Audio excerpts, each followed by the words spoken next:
Hola, buenas tardes. ¿Cómo están?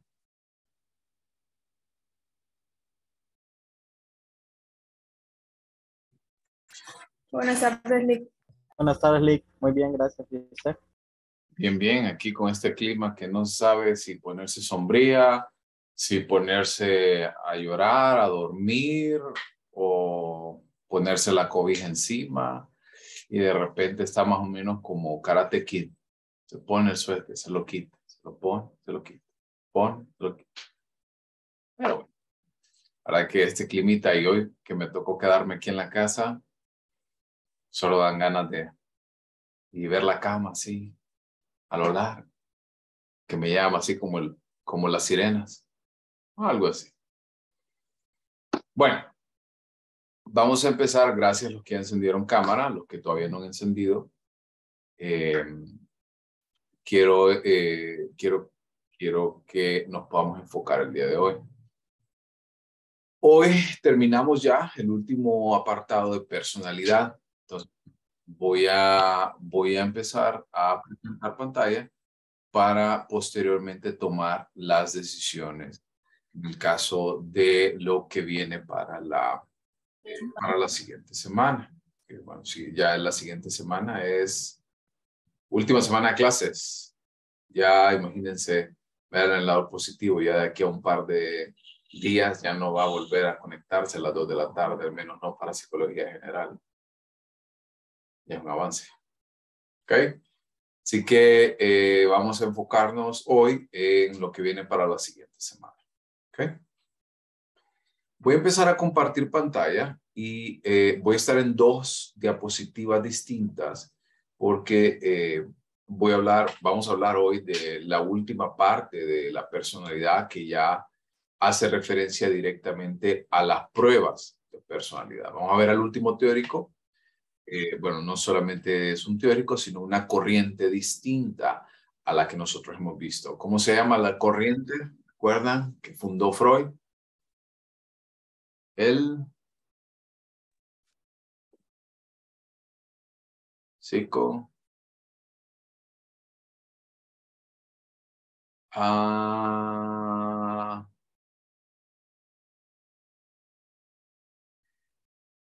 Recomiendo mucho que vayan a estudiar.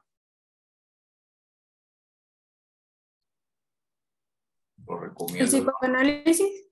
Psicoanálisis. Psicoanálisis. No sé si preocuparme por eso. Bueno, vamos a ver entonces hoy una corriente distinta que es conocida como el humanismo.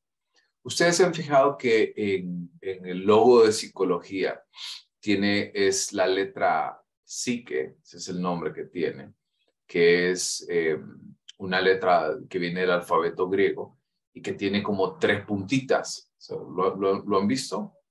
Si no lo han visto, se lo muestro acá. Porque la psique, se lo muestro, un segundito. ¿Okay? Esto que observan por acá. Porque hace referencia también a las 3 corrientes más fuertes de la psicología, la cual es el psicoanálisis, que ya lo vimos, la teoría cognitivo-conductual, que vimos la parte conductual cuando hablamos del aprendizaje, cuando hablamos del condicionamiento operante, el condicionamiento clásico, y la última de ellas es la teoría humanista, que de esta se desprende Carl Rogers, que es el que vamos a ver a continuación, pero también se desprende Abraham Maslow. ¿Qué hablaba Maslow?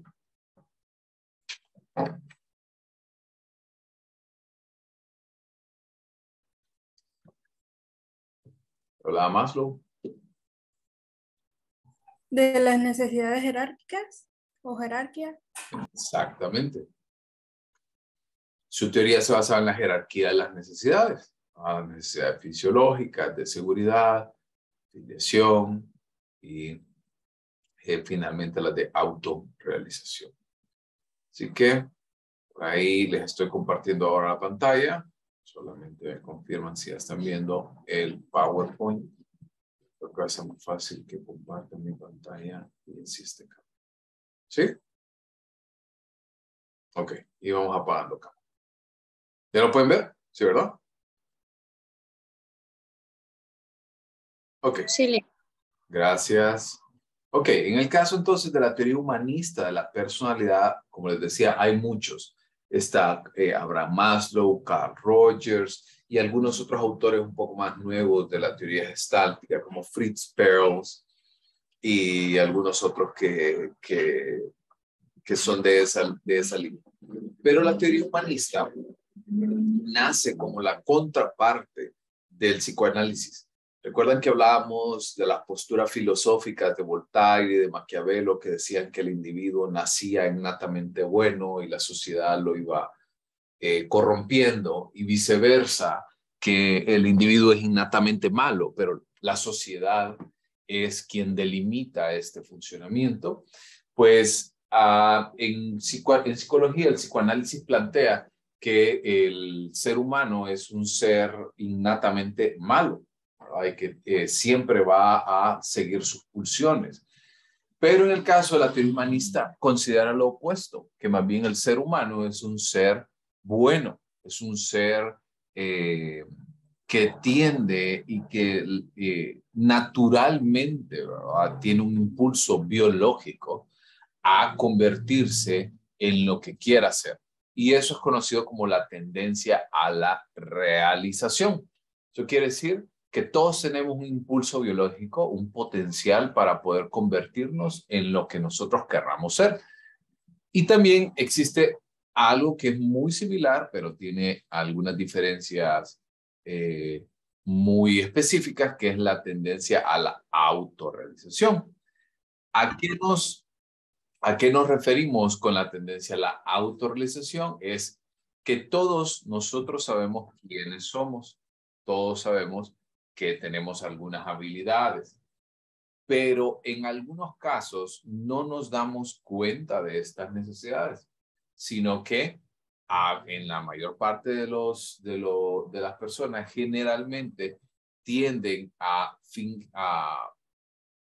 palabra que quiero decir, tienden a darse cuenta, tienden a ser conscientes más hasta que alguien más se lo dice. Pero en algunos casos deben de ser lo suficientemente capaces de poder entender que hay ciertas condiciones que el individuo necesita para poder darse cuenta. Y Carl Rogers entonces plantea, incluso si ustedes pueden verlo, hay una en YouTube, se lo voy a mostrar, voy a dejar de compartir un segundo. Hay un video en YouTube que se lo voy a mostrar rapidito, que explica las bases de la teoría que es conocida como la teoría centrada en el cliente.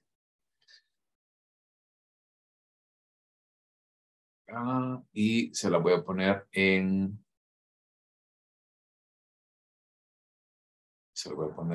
inglés. Lo voy a poner en inglés con traductor. Porque en lo particular no me gusta la traducción a veces que hacen al español. Voy a quitar un poquito y se lo voy a mostrar. Allow the privilege of seeing and feeling what really transpires. Este no. Este. So that I know what it feels like to be heard, so that I can sense not only the surface meanings.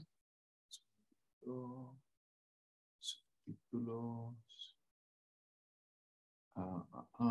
Traducir a español.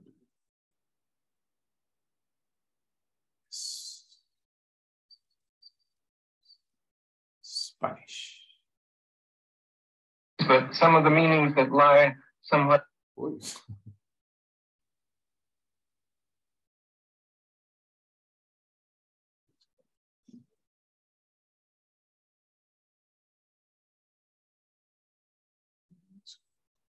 ese. But underneath the surface. Dame un segundo que se está convirtiendo a algo.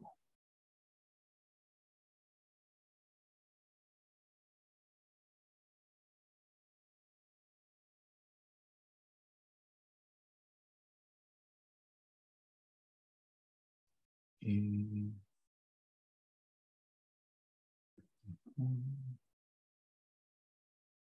autotraducir al... Ok.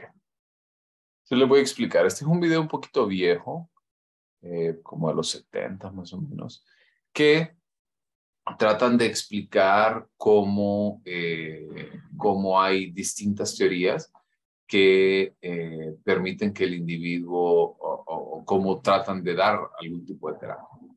Entonces, se lo voy a mostrar y nada más dura como 5 o 6 minutos. Ustedes lo pueden observar y aquí tenemos al mero autor, es Carl Rogers, el que ustedes van a observar. Solo me confirman que están oyendo. Each therapist will first describe his system of therapy briefly, then demonstrate his work with Gloria, and then he will comment briefly on his work. ¿Se está escuchando? Now, Bien. here's Dr. Carl Rogers. ¿Se está escuchando bien? Sí. Okay. From my own years of therapeutic experience, I've come to feel that if I can create the proper climate, the proper relationship, the proper conditions, a process of therapeutic movement will almost inevitably occur in my client. You might ask, what is this climate? What are these conditions? Will they exist in the interview with the woman I'm about to talk with whom I've never seen before? Well, let me try to describe very briefly what these conditions are as I see them. First of all, one question is, can I be real in the relationship? This has come to have an increasing amount of importance to me over the years. I feel that genuineness is another way of describing the quality I would like to have. I like the term congruence, by which I mean that what I'm experiencing inside is present in my awareness and comes out through my communication. In a sense, when I have this quality, I'm all in one piece in the relationship. There's another word that describes it for me. I feel that in the relationship, I would like to have a transparency. I would be quite willing for my client to see all the way through me, that there would be nothing hidden. And when I'm real in this fashion that I'm trying to describe, then I know that my own feelings will often bubble up into awareness and be expressed, but be expressed in ways that won't impose themselves on my client. Then the second question I would have is, will I find myself prizing this person, caring for this person? I certainly don't want to pretend a caring that I don't feel. In fact, if I dislike my client persistently, I feel it's better that I should express it. But I know that the process of therapy is much more likely to occur, and constructive change is much more likely, if I feel a real spontaneous prizing of this individual with whom I'm working. A prizing of this person as a separate individual. You can call that quality acceptance, you can call it caring, you can call it a non-possessive love, if you wish. I think any of those terms tend to describe it. I know that the relationship will prove more constructive if it's present. Then the third quality, will I be able to understand the inner world of this individual from the inside? Will I be able to see it through her eyes? Will I be able to be sufficiently sensitive to move around inside the world of her feelings so that I know what it feels like to be her, so that I can sense not only the surface meanings, but some of the meanings that lie somewhat underneath the surface. I know that if I can let myself sensitively and accurately enter into her world of experience, then change and therapeutic movement are much more likely. Well, suppose I am fortunate and that I do experience some of these attitudes in the relationship. What then? Well, then a variety of things are likely to happen. Both from my clinical experience and from our research investigations, we find that if attitudes of the sort that I've described are present, then quite a number of things will happen. She'll explore some of her feelings and attitudes more deeply. She's likely to discover some hidden aspects of herself that she wasn't aware of previously. Feeling herself prized by me, it's quite possible she'll come to prize herself more. Feeling that some of her meanings are understood by me, then she can more readily perhaps listen to herself, listen to what's going on within her own experience, listen to some of the meanings she hasn't been able to catch before. And perhaps if she senses a realness in me, she'll be able to be a little more real within herself. I suspect there will be a change in the manner of her expression. At least this has been my experience in other instances. From being rather remote from her experiencing, remote from what's going on within her, it's possible that she'll move toward more immediacy of experiencing, that she will be able to sense and express what's going on in her in the immediate moment. From being disapproving of herself, it's quite possible she will move toward a greater degree of acceptance of herself. From somewhat of a fear of relating, she may move toward being able to relate more directly and to encounter me more directly. From construing life in somewhat rigid black and white patterns, she may move toward more tentative ways of construing her experience and of seeing the meanings in it. From a locus of evaluation which is outside of herself, it's quite possible she will move toward recognizing a greater capacity within herself for making judgments and drawing conclusions. So those are some of the changes that we have. If I have any success in creating the kind of conditions that I described initially, then we may be able to see some of these changes in this client, even though I know in advance that our contact is going to be very brief. Y nos vamos a quedar hasta ahí porque luego empieza a hablar ya directamente con la paciente y pues eso ya toma como 40 minutos. Les quiero hacer una pregunta. ¿Qué les evocó esta plática? ¿Cómo los hizo sentir, Rogers?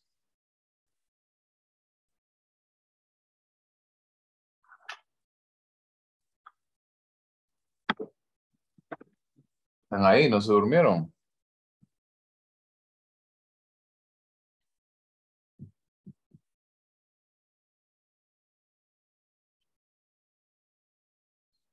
A ver, Daniela Orellana.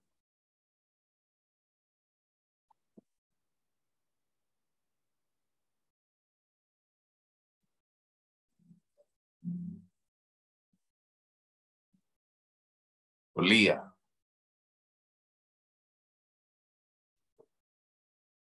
¿Sí?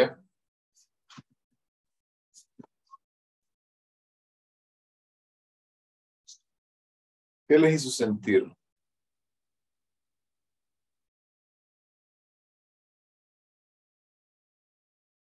¿Sí me están escuchando? Sí.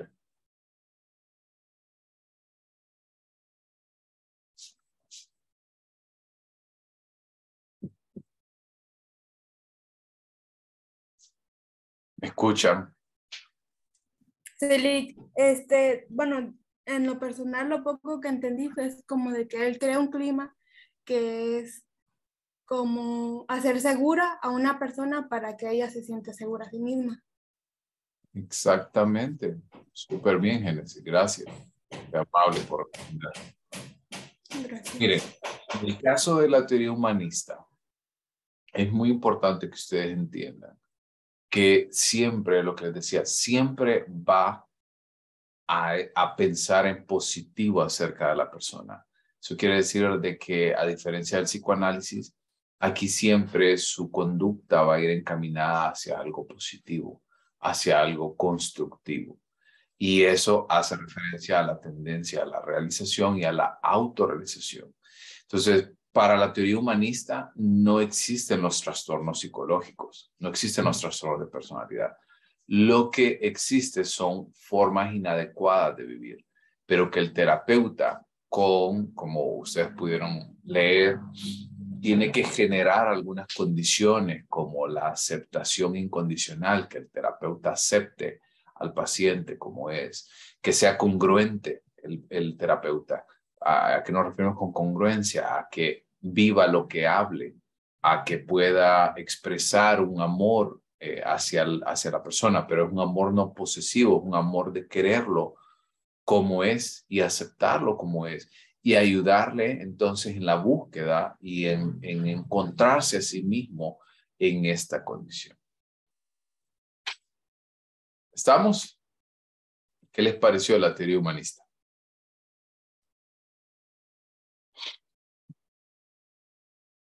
Luis, ¿qué opina?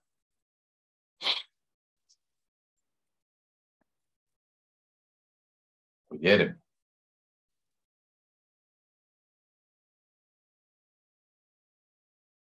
Ok, bueno. Avanzando entonces y dando por entendido de que captaron esto, que se logró, porque asumo que si no hay dudas, pues por ahí va a venir algo en el examen, asumiría que todo está claro. Por ende voy a avanzar entonces al último punto, ya del tema y de la clase también, que es la evaluación de la personalidad. En el caso de la evaluación de la personalidad, hay 4 fuentes importantes que nosotros podemos utilizar. En el caso de los psicólogos, nosotros utilizamos las 4. No, la personalidad no es un test, no es un solo test, no es elige la fruta que te gusta y te decimos tu personalidad. No, es muy diferente. Nosotros tenemos que juntar la información de estas 4 fuentes. Y vamos a ir viendo cada una de ellas. Vamos a empezar por la entrevista. En el caso de la entrevista hay 2 formas de hacerlo. En lo particular, yo soy más fanático de la entrevista no estructurada porque es una entrevista, se entiende también otro nombre que recibe como entrevista abierta. Quiere decir que el entrevistador puede ir preguntando lo que se le ocurra en el momento. Claro está, en lo particular me gusta más la semiestructurada, que tiene algún tipo de lógica, pero que no está amarrada a seguir como que si fuera un formulario, como que tiene que ir preguntando paso a paso. Entonces la entrevista semiestructurada le da esa libertad de que en el momento que va surgiendo la conversación pueda ir haciendo preguntas de seguimiento. Por otra parte, en el caso de la entrevista estructurada, es como un formulario, les decía, que el orden, el contenido de las preguntas son fijos, no cambian y el entrevistador no se desvía del formato. En el caso de la observación directa, pues nosotros podemos comprender que a partir de la información que nos da el individuo o, por ejemplo, cuando nosotros tenemos a una persona que llega a consulta, generalmente llega acompañada, llega de su pareja, en el caso de adultos, o llega acompañados por sus padres, en el caso de los niños. En cada una de estas situaciones, lo interesante es que la persona que le acompaña generalmente tiene una opinión acerca de las conductas que pueden tener algún tipo de problemas en el individuo. Por ende, debemos de entender que para poder lograr captar información del exterior, necesitamos también la información y retroalimentación de las personas con las que está más frecuentemente. Y en el caso de, hay dos tipos de pruebas, que son las pruebas objetivas y las pruebas, también reciben el nombre de subjetivas o pruebas proyectivas en cada una de ellas. Y la diferencia radica en lo siguiente, que en el caso de las pruebas objetivas, tienen una manera estandarizada de aplicarse y también una manera estandarizada de calificarse. ¿Me entienden cuando hablo de una manera estándar?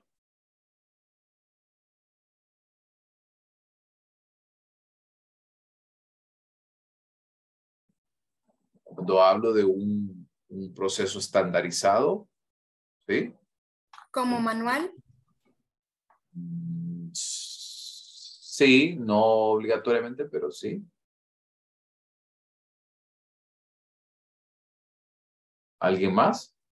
¿Alguna idea de qué significa un proceso estandarizado?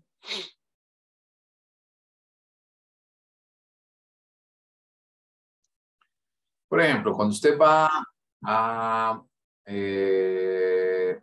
cuando ustedes fueron a la PA, ¿cómo fue el proceso? Diana, ¿cómo fue el proceso cuando usted fue a la PA?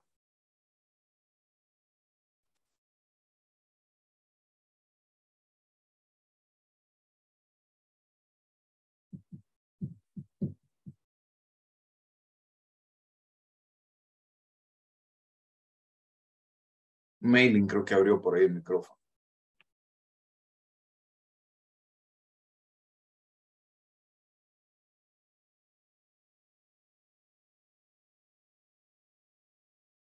Dígame qué les pasa. ¿Están dormidos? ¿O qué?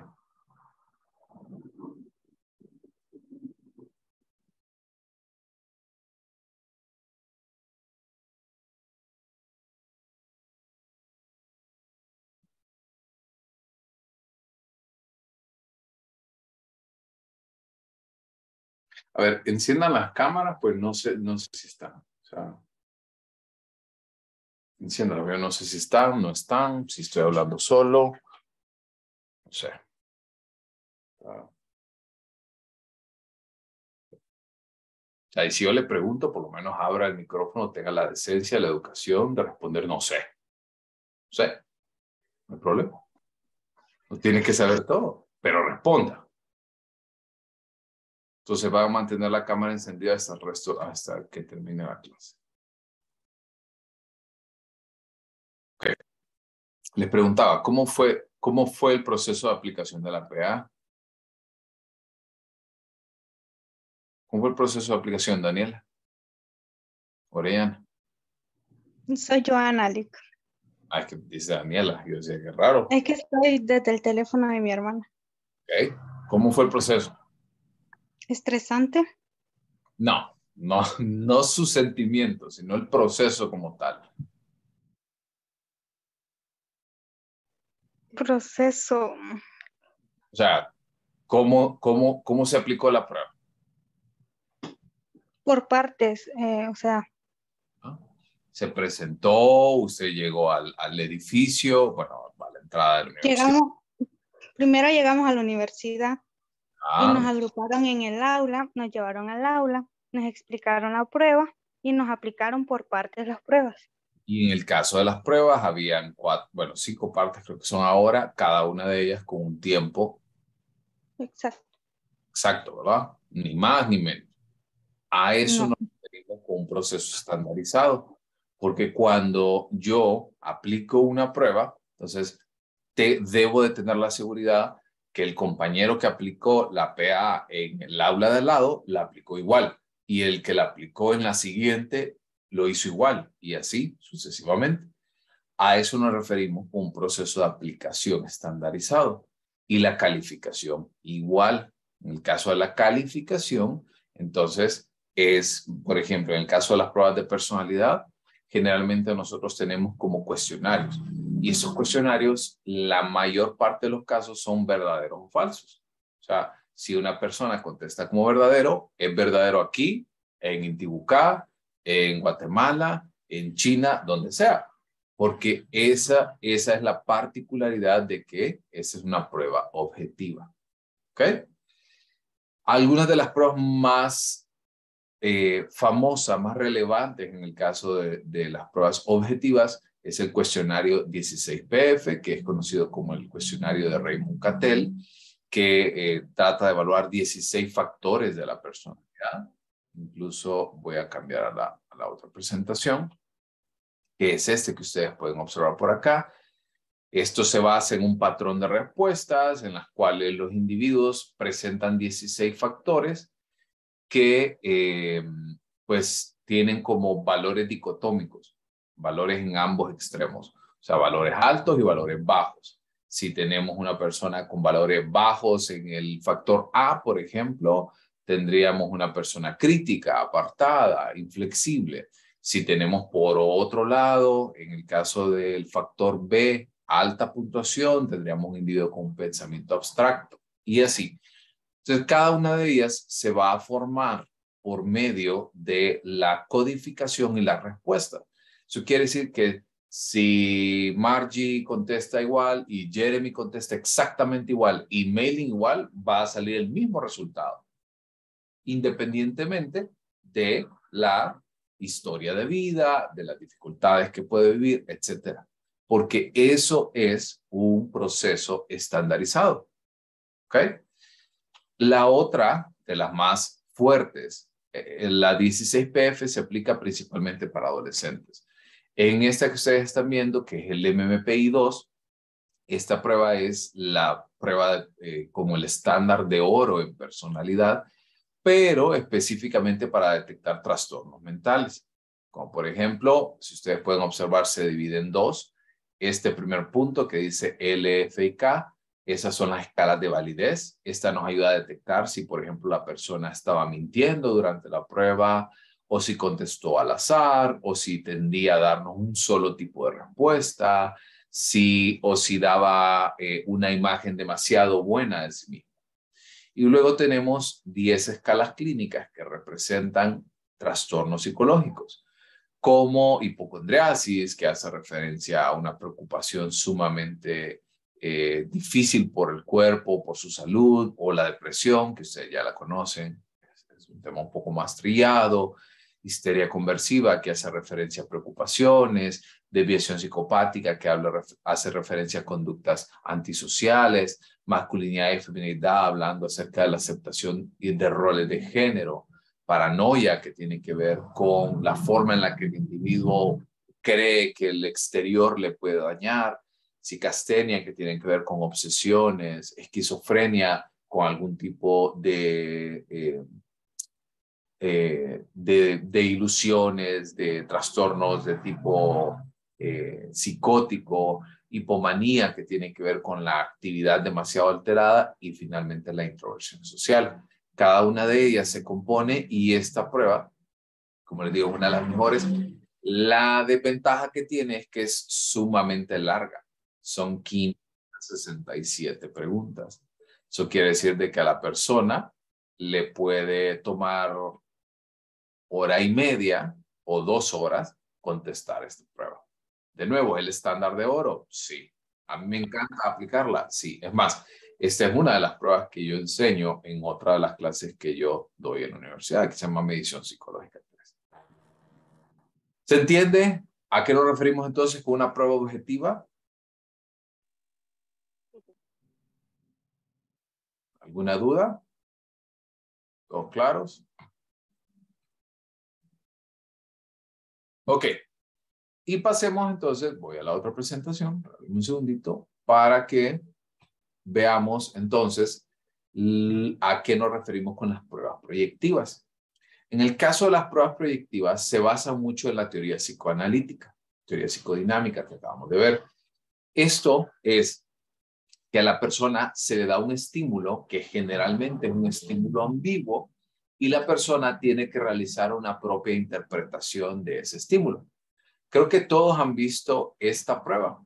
No sé si, o por lo menos han visto en algún momento que se aplica en algunos casos, ha aparecido en películas, ha aparecido en series, y este es el test de manchas de rocha. Este test lo que hace es que le da, si ustedes ven realmente, si ustedes lo estudian desde un punto de vista técnico, realmente no hay nada ahí. Pero cada uno de nosotros, basados en sus propias experiencias, pueden interpretar que ahí hay algo. ¿Alguien ve algo ahí en esa primera o en esta segunda que acabo de señalar?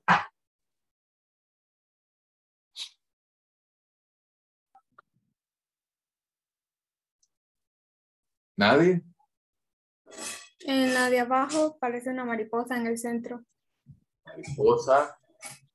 Hay otra gente que me dice que ve un sapo. Está bien. Hay otra gente que me ha dicho que lo que ve es como un venado, por ejemplo, y estos son los cuernos y demás. ¿Sí? O sea, cada quien tiene su propia expresión. Cada quien puede observarlo y de eso se trata. Incluso voy a adelantar para mostrarles. Aquí, ese es otra de los reactivos del test de manchas. Pero realmente es literalmente no hay nada, o sea, el autor la diseñó de esta manera, pero cada persona va a observar de manera distinta la mancha. O por ejemplo, esta es otra prueba que ustedes observan por acá, que se llama el test de apercepción temática. El test de apercepción temática se basa en una imagen que generalmente es ambigua, ¿sí? Por ejemplo, pregunta, ¿es hombre o es mujer la figura que ustedes ven al frente?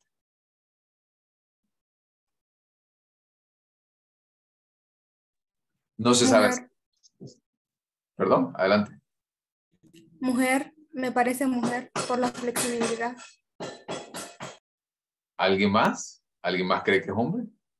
Yo pienso que es mujer también, Lick. ¿Male? Ok. ¿Qué opina Ayari? ¿Hombre o mujer? Mujer, Lick. ¿Mujer? ¿Y saben qué? El autor no le da sexo.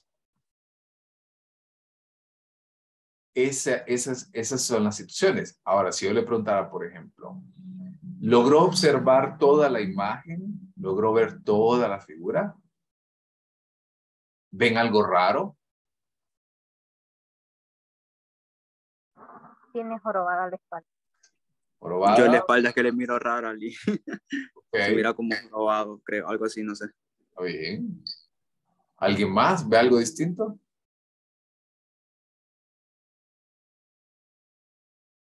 ¿Notaron esto de acá?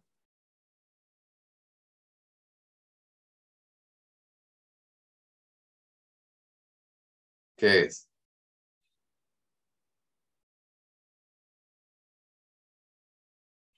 Es ¿Como un agujero? Es un arma. Es un revólver. ¿Lo ven? Yo creí que era una tijera.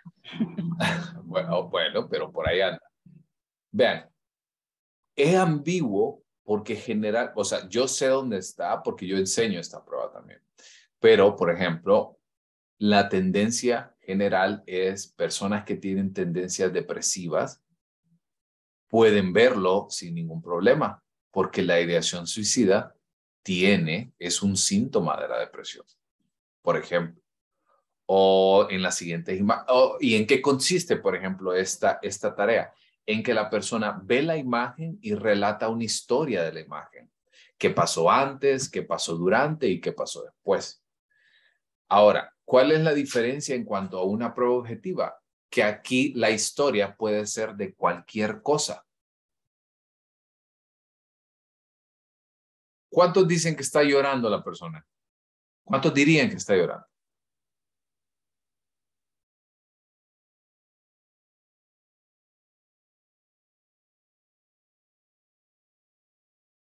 Nadie. ¿O cuántos dirían que está lamentándose? Ahí están los participantes. ¿Y por qué dicen que está llorando? Porque está recostada y como, no sé, una como representación de cuando uno llora normalmente, como que se recuesta en algo, no sé. ¿Y qué tal si solo tenía sueño y se durmió? Yo digo que no, porque sería una posición incómoda para dormir, o al menos yo no duermo así. Bueno, está bien. Pero usted no lo ve, por ejemplo, no lo ve llorar. Entonces, ¿por qué es subjetiva? Porque va a depender de la experiencia de cada persona. Usted puede decir que está llorando, otras personas pueden decir que se está lamentando, otra persona puede decir que perdió un ser querido, otra persona puede decir que perdió un trabajo, perdió una oportunidad, que descubrió que su marido era infiel, que descubrió que su esposa era infiel, etcétera. Porque hay una cantidad de historias alrededor que es imposible llegar a una sola conclusión. O por ejemplo esta, ustedes me dirían, ¿está llorando o no está llorando? No lo sé, yo no lo puedo observar realmente. Y también después de esa nació el CAT, que es el test de percepción temática para niños.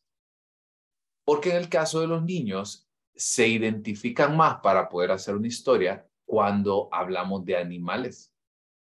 Se les hace mucho más fácil poder generar una historia. Por ejemplo, la tendencia general aquí es que en teoría, ¿verdad?, podríamos aducir que la mona que está señalando es una mona.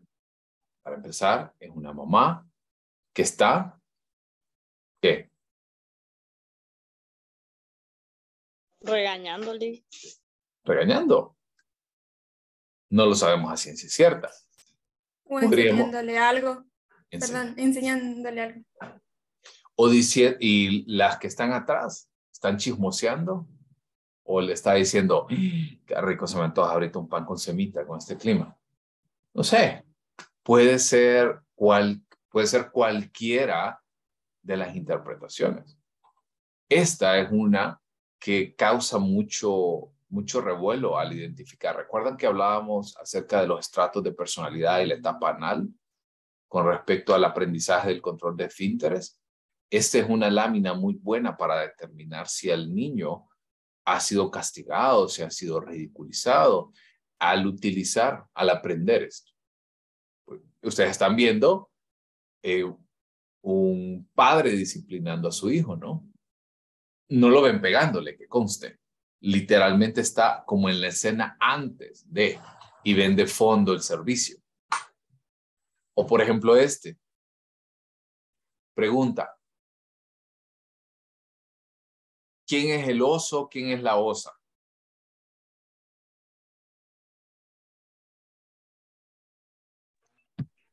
Para mí, la osa es la que está con el osito pequeño.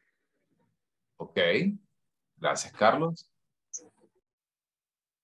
A ver, Catherine Cruz. ¿Qué opina usted? Yo creo que el oso es el que está a la izquierda y la osa es la que está con el osito chiquito. Perfecto. A ver, Leti, ¿qué opina usted? ¿Cuál es cuál? Yo al contrario, Lick, yo pienso que el oso es el que está a la izquierda y la osa con el osito. Perfecto, gracias. Oficialmente en la prueba no tienen sexo. ¿Cómo puede usted saber que un oso es oso y no es osa? A simple vista. Mejor les hago la siguiente pregunta. ¿Usted puede saber que este es un león y no una leona? Por la melena. Sí, ajá, por la melena. Exacto, porque usted puede diferenciarlo por eso. Pero un oso no. Un oso usted no puede decir, o sea, usted ve a un oso, no lo diferencia en nada el macho de la hembra. Entonces lo que usted está diciendo que la hembra es la que está con el niño, que por cierto es niño, no niña, no sabemos si es osito u osita, es basado en su propia percepción. Probablemente los que dijeron por ahí que el osito es el que está con la osa, sean más apegados con su madre. Y viceversa. No lo sé. Cada quien tiene sus propias situaciones. Carlos. Sí, yo dije eso porque como siempre la hembra tiene menos fuerza que el macho, entonces por eso escogí yo. Ok. O incluso hay algunos que pueden decir, no, es que la osa es quien protege el osito. Sí, el instinto maternal. Pero entonces a eso nos referimos con las pruebas predictivas. Son las 2:49, les voy a robar unos minutos, ¿ok? Porque ya casi estamos terminando con respecto a las pruebas predictivas. Esta es otra de las pruebas que se utilizan, que se llama el dibujo de la figura humana. En el caso del dibujo, creo que alguno de ustedes alguna vez en alguna entrevista de trabajo les han aplicado esta prueba, que les piden que dibuje una figura humana o que dibuje un árbol, una casa, una persona.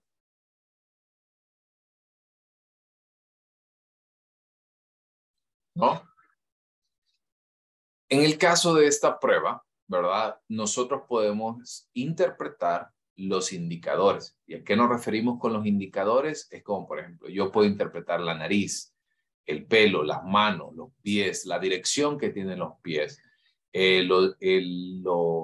por ejemplo, la ropa que utiliza, o, por ejemplo, yo puedo observar algunos contornos, dónde lo dibuja en la hoja, lo dibuja arriba, lo dibuja abajo, lo dibuja al centro, a la izquierda, a la derecha, o, por ejemplo, en el caso de niños, es capaz de entender cómo es la figura completa de una persona. Y en cada uno de ellos, en el caso del dibujo de la figura humana, también nos da interpretación de la propia personalidad de él. ¿Dudas? ¿Qué les pareció? Voy a dejar de compartir ya. ¿Qué les parecieron las pruebas de personalidad? Y de estas hay una cantidad que ni se imaginan realmente cuántas pruebas hay. ¿Dudas, preguntas, consultas?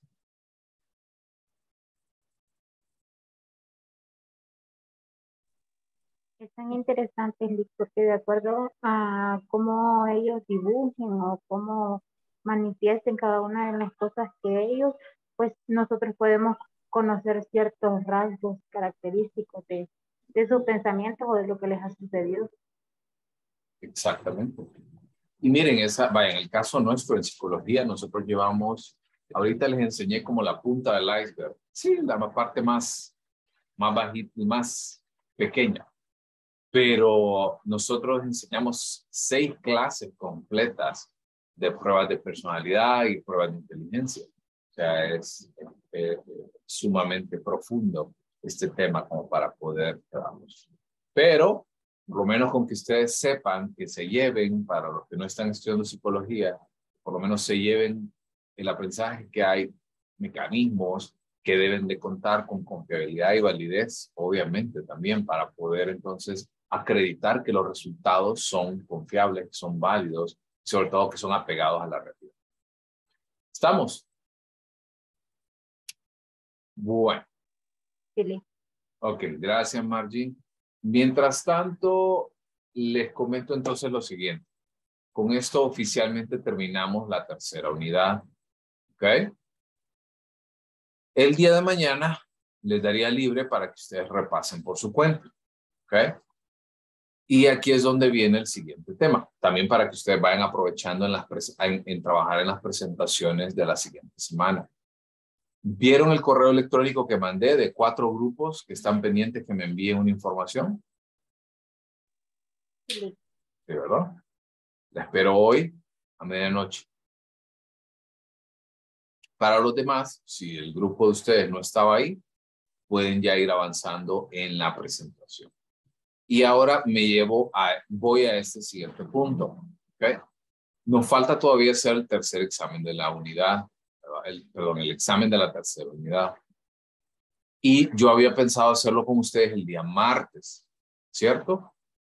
Pero realmente creo que vamos a adelantarlo un poquito para el día lunes, porque necesito revisarlo, darles retroalimentación y que luego vean ustedes quiénes son los que van a hacer reposición. Porque la próxima semana ya es última semana. ¿Sí? ¿Estamos de acuerdo? ¿Todo bien? Ok, entonces, porque yo estaba pensando eso del martes, aplicarlo el martes, yo dije, sí, no me da chance, pero realmente preferiría que lo hagamos lunes. Y si ustedes esperan, yo el mismo lunes reviso el examen y les doy la nota 1 hora después, la revisan. Y luego ahí mismo nos ponemos de acuerdo con los que van a hacer examen de reposición. ¿Les parece? Sí. Sí. Ok. Está cayendo un súper tormentón ahorita, ¿no? Hasta me tuve que poner los auriculares porque ya no los escuchaba. Clarísimos todos, copiados. Necesito que me levanten la mano si entendió que el examen es el lunes. En la misma aula, a la misma hora, ¿no?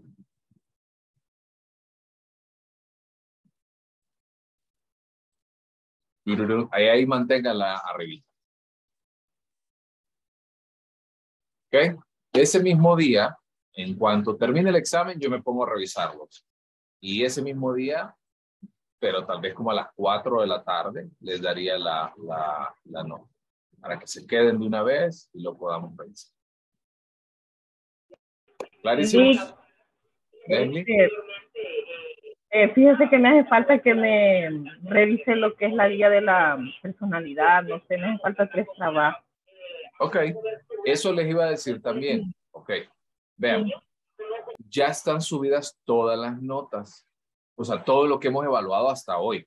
Ya está subido todo. Ya revisé la prueba de inteligencia, ya revisé toda la guía, ya revisé todo. Si usted tiene alguna incongruencia, de repente algo que yo no le revisé, algo que me pasé por alto, qué sé yo, no pasa así, pero igual se los digo, revísenlo y adjúntenme un correo electrónico con las evidencias, ¿verdad? Que lo subió a tiempo, que lo envió, etcétera, etcétera. ¿Ok? Ya lo pueden ir revisando todo y están subidas sus notas de examen, sus notas de trabajos, todo. ¿Ok? Para que lo vayan revisando y también pues vayan haciendo sus números y vayan contemplando por el tema del examen. ¿Ok? Y les mando entonces la lista para el día de hoy. Regálenme un segundito, por favor. Solo regálenme un segundito que se me va a apagar la compra.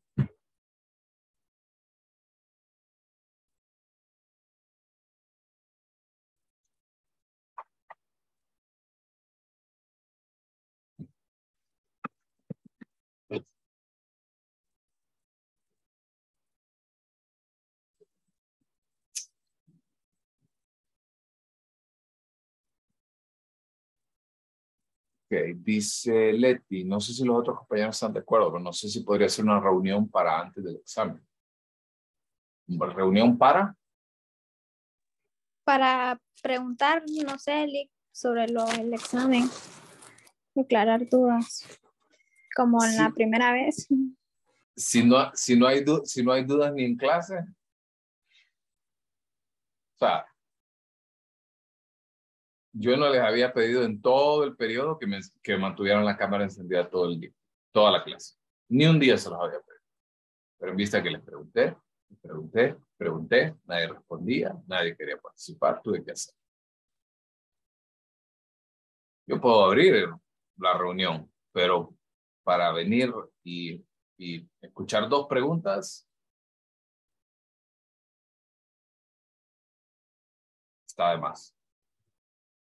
Si ustedes me dicen, entre ustedes se organizan y me dicen, Lick, la verdad es que tenemos un montón de dudas de este tema, yo puedo abrir la reunión mañana. Pero si la voy a abrir para escuchar, para hacerles preguntas, dudas, todo claro, todo bien, y que nadie me responda, mejor no la abro. Así que bueno, ustedes decidirán. Clarísimos entonces. Con la revisión. Ok, mailing, dice por ahí, ¿a qué se refiere con la aplicación personal a su carrera? En el caso de, la pregunta de esto es, la información, lo que ustedes están exponiendo, ¿cómo le va a servir a usted en su carrera? Por ejemplo, qué sé yo, puso por ahí que el tema es alcoholismo. ¿Cómo entender la importancia de cómo funciona biológicamente? ¿Qué pasa con el abuso de sustancias? Todo eso. ¿Cómo eso le va a ayudar a usted en su carrera? ¿Qué aporte le va a dar a usted? ¿Sí quedó más claro? Sí, gracias. ¿Alguien más?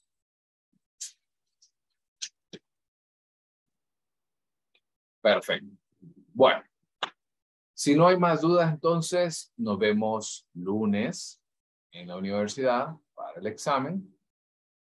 Les vuelvo a decir, si tienen dudas sobre sus notas, ya pueden ir a revisarlo, ahí están. Y si tiene alguna discrepancia, mándeme un correíto electrónico para poder revisar. De lo contrario, nos vemos el lunes a las 2 de la tarde para su examen. A las 4 de la tarde espero ya darle sus notas y ahí mismo nos ponemos de acuerdo. Y el martes empezaríamos entonces ya las exposiciones. Las exposiciones van a ser virtuales. Así que, y llevan el orden que tiene cada grupo, ¿no? Grupo, para que se vayan preparando, grupo 1, 2, 3, deben de estar ya listos para ese día. ¿Estamos? Y en caso de que alguien no pueda esperar para la revisión.